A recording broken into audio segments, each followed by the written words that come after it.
सुखदेव भगवान भी सोचने लगे, देखो ऐसा श्रोता जिसने कथा सुनने के लिए सब कुछ छोड़ दिया, ऐसा श्रोता मेरे को मिलने वाला नहीं है ना। ये सुखदेव भगवान सोच रहे हैं। और तभी सुखदेव भगवान राजा परीक्षित आने के लिए आए हैं। और जिस समय सुखदेव भगवान राजा परीक्षित को कथा सुनाने के लिए आए ना, तुरंत उस सभा में देवता लोग आए। कौन आए जी? देवता लोग। देखिए, देवता लोग अपना काम बनाने में बड़े चतुर होते हैं, चालाक होते हैं। और तभी सभी देवताओं ने सुखदेव भगवान से कह दिया, सुनो सुखदेव, एक काम करो भाई, राधे राधे बोलेंगे, हम अमृत का कलश लेकर के आए हैं और ये अमृत का कलश राजा परीक्षित को पिला दो। किसको पिला दो जी? राजा परीक्षित को। क्यों भाई? इसको श्राप लगा से 7वें दिन तक्षक नाग के द्वारा इसकी मृत्यु होगी और अमृत पीने के बाद इसकी मृत्यु नहीं होगी, आयु लंबी हो जाती है ना। राजा परीक्षित ने प्रश्न पूछ लिया था, गुरुजी अमृत पीऊंगा तो क्या होगा? और भागवत कथा फिर क्या होगा? और तब सुखदेव भगवान कहने लगे थे, सुनो राजा, अमृत पियोगे तो आयु भी हो जाएगी। क्या हो जाएगी जी? और भागवत कथा सुनोगे तो दिव्य जीवी बन जाओगे और जीते जी परमात्मा का दर्शन हो जाएगा। राजा परीक्षित की आंखों में अश्रु आए थे। कहने लगे, सुनो गुरुदेव, अरे आयु लंबी करके क्या करूंगा? अरे मैं तो ये भागवत कथा अमृत सुनूंगा। भाई लंबी आयु का क्या, इससे अच्छा तो छोटी आयु में भगवान का दर्शन कर लिया जाए। परमात्मा का दर्शन करने के लिए बैठे हैं, क्या करने के लिए बैठे हैं, है ना? और बताओ गुरुजी, है ना? तब सुखदेव भगवान कहने लगे, सुनो राजा जी, अमृत पियोगे तो पुण्य खत्म होंगे। क्या खत्म होंगे जी?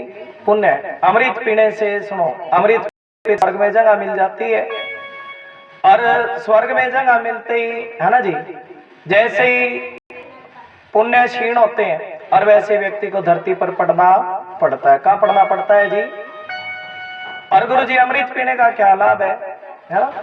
और तब सुखदेव भगवान कह रहे हैं, अभी ये जो भागवत कथा अमृत है ना, भागवत कथा सुनने का इसका क्या लाभ है? भागवत कथा सुनने से बड़े पापी के पाप खत्म हो जाते हैं। क्या खत्म हो जाते हैं जी?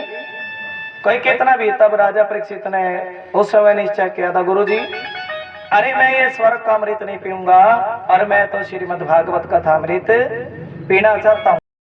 और मेरे को तो भागवत कथा सुनाइए। क्या सुनाइए जी? श्री भागवत कथा, है ना?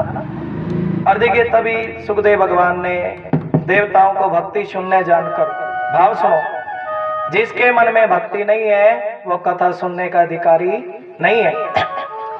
और देवताओं को भक्ति शून्य जानकर देवताओं की हंसी उड़ा दी थी और कह दिया, सुनो देव, का कांच और का मणि, और तुम बड़े सौदागर हो, कांच और मणि की कोई तुलना नहीं हो सकती। नहीं हो सकती ना जी? कांच की मणि की कोई तुलना नहीं होती, नहीं होती ना?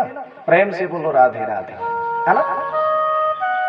और देखिए, देवताओं को तो डांट कर भगा दिया और कथा किसको सुनाई है जी?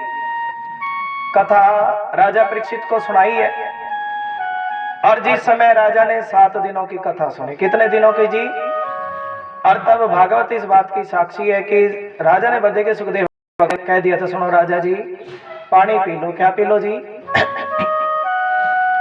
और लेकिन कह दिया नहीं। राजा परीक्षित कह रहे हैं, सुनो गुरुजी, आपकी वाणी इतनी मिठी है। कितनी मिठी है जी? आपकी वाणी इतनी मिठी है कि मुझे पानी की प्यास भी नहीं लगी। किसकी प्यास नहीं लगी जी? पानी की प्यास नहीं लगी है ना? कहने लगे, राजा जी कुछ भोजन ले लो। नहीं गुरुजी, मेरे को तो भोजन की भूख भी नहीं लगी, है ना?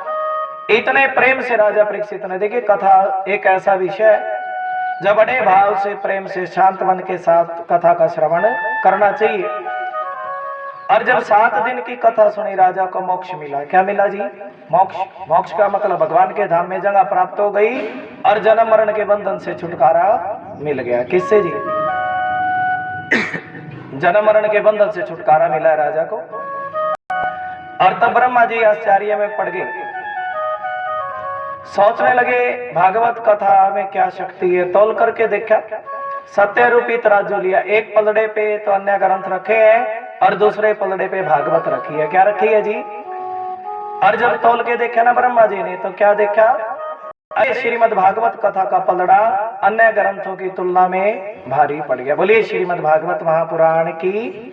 तब ब्रह्मा जी कहने लगे सुनो भक्तों, अरे जो फल पाठ का, पूजा का, व्रत का, भागवत सुनने का फल सबसे ज्यादा बड़ा है, इसका जो पुण्य प्राप्त होता है।